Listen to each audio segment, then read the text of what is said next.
నా పేరు కట్టా సుభాషిని, మా ఆయన పేరు కట్టా వెంకటేశ్వర్లు. మాకు 2 అమ్మాయిలు. మాకు ఈ చిన్న అమ్మాయి, మా అమ్మాయి ఇప్పుడు చనిపోయిన అమ్మాయి, మా చిన్న అమ్మాయి.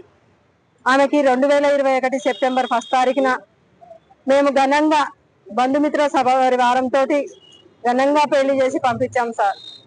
పెళ్లి చేసినప్పుడు బానే ఉన్నారు సార్. 4 నెలల తర్వాత నుంచి ఆమెకి టార్చర్ మొదలైంది సార్. ఏ రకంగా అంటే అన్ని రకాలుగా అన్ని వైపుల నుంచి ఒత్తిడి తీసుకొచ్చి మా అమ్మాయిని బాగా టార్చర్ పెట్టారు సార్. డబ్బుల కోసం బాగా ఇబ్బందులు పెట్టారు సార్ మా అమ్మాయిని. మా అమ్మాయి తట్టుకోలేక పోయిన సంవత్సరం 2 సంవత్సరాల బ్యాక్ కూడా బాగా కొట్టాడు సార్. విపరీతంగా కొట్టి లేవలేకుండా చేస్తే బాగు చేయించుకున్నాను సార్. తీసుకెళ్ళి బాగు చేయించుకున్నాక మళ్ళీ వచ్చాడు తీసుకెళ్ళడానికి. వస్తే అట్లా కాదు, మీ పెద్ద మనుషుల్ని తీసుకొని రా అంటే పెద్ద మనుషుల్ని తీసుకొని వచ్చారు సార్. పెద్ద మనుషుల్ని తీసుకొని వచ్చినా వాళ్ళు లేడీస్ని తీసుకొని వస్తే మేము లేడీస్ని తీసుకొని వస్తే పంపించము, పెద్ద మనుషులు కావాలి అంటే వాళ్ళ పెద్ద మనుషుల్ని కూడా పట్టుకొని వచ్చారు సార్. మాట్లాడి చెప్పారు, మేమేమి చేయము, మేమేమి ఇది చేయము, మిమ్మల్ని మీ అమ్మాయిని మా అమ్మాయి లాగా చూసుకుంటామని వాళ్ళు తీసుకెళ్లారు సార్. అంతటితోటి బాగానే ఉంది. తీసుకెళ్లిన నెక్స్ట్ డే నుంచి మళ్ళీ టార్చర్ మొదలు సార్. తెల్లవారు ఇవాళ తీసుకెళ్ళిండు, నైట్ వాళ్ళు వచ్చేసరికే 10 అయింది. తెల్లవారి పొద్దున మళ్ళీ గోల, మీ నాన్నకి ఇది, మీ నాన్నకి అది. ఇంకా ఆయన వర్షం ఎట్లుంటదంటే సార్, ఏ మాసలో కూడా అట్లా ఉండరు సార్. ఇవాళ కూలి పని చేసుకునేవాడు భార్యని బ్రహ్మాండంగా చూసుకుంటాడు సార్. భార్యని బ్రహ్మాండంగా చూసుకోలేని వ్యక్తి పెళ్లి చేసుకోకూడదు సార్. ఒకటే ఎందుకు వేధిస్తున్నాడు? మా అమ్మాయి ముద్దుగా ఉంటది, అందంగా ఉంటది. వాడికి అనుమానం. ఆమె ఇంట్లో కాలు బయట పెట్టదండి. ఇంట్లో ఉన్న కాలు బయట పెట్టదు. బయట సెల్లార్ లో కూర్చున్నా కూడా ఆయనకి నచ్చదు. ఏమైనా ఆ 2 గదులు, ఆ గదులు అన్నే. అట్లీస్ట్ కొరియర్ బాయ్ వచ్చినా కూడా ఆమె బయటికి ఇట్లా రావడానికి లేదు సార్. అది నేను ప్రత్యక్షంగా చూశాను సార్. మేము ఇచ్చే బోడీ డబ్బులకి ఇంకా దానికి ఇంకోటి మీరు యాడ్ చేసుకోవచ్చు సార్. ఆ పదం నేను మాట్లాడలేదు. నేను మాట్లాడితే బాగోదు సార్.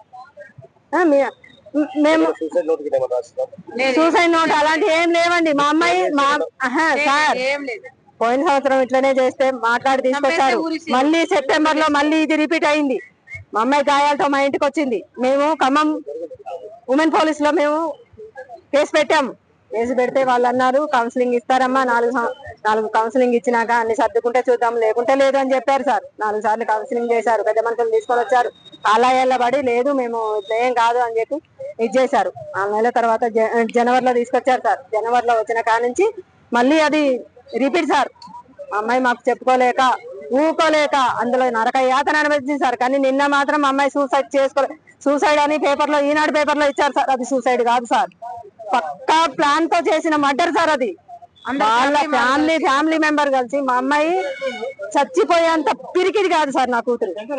ఏ సమస్య ఉన్నా తట్టుకొని నిలబడేయగలిగంత ఉంది కాబట్టి 4 సంవత్సరాల నుంచి వాళ్ళు 3 సంవత్సరాల నుంచి అంత టార్చర్ చేస్తున్నా తట్టుకొని నిలబడగలిగింది సార్. మేము ఖమ్మం పిఎస్ లో మేము అయింది బట్ ఇలా కంప్లైంట్ ఇక్కడ ఇప్పుడు నిన్న చేసాం సార్. నిన్న కంప్లైంట్ ఇచ్చాము. వాళ్ళు అరెస్ట్ చేసినామా అంటున్నారు కానీ మాకు చూపించట్లేదు సార్ మనుషుల్ని. 2 తల్లి కొడుకు అయితే మా హ్యాండ్వర్ లోనే ఉన్నారు. ఇంకా మిగతా 3 మాత్రం లేరు సార్. మరి మా కూతురు ఆత్మకి శాంతి కలిగించేటట్టు చూడండి సార్. మీ జీవితాంతం మీకు మీ ఫోటోలు పెట్టుకొని నేను బతుకున్నంత కాలం మిమ్మల్ని పూజిస్తాను సార్. నా కూతురు మీ కూతురు లాంటిది అనుకోండి సార్. నా కూతుర్లో నేను అల్లారి ముగ్గురు పెంచుకున్నా సార్. నేను పిచ్చుక గుడ్లో పెంచుకున్నట్టు పెంచుకొని రాబందుకు వేసినట్టు వేసాను సార్. నా బాధని మీరు కొంచెం పట్టించుకోండి సార్. మీకు నమస్కారం సార్.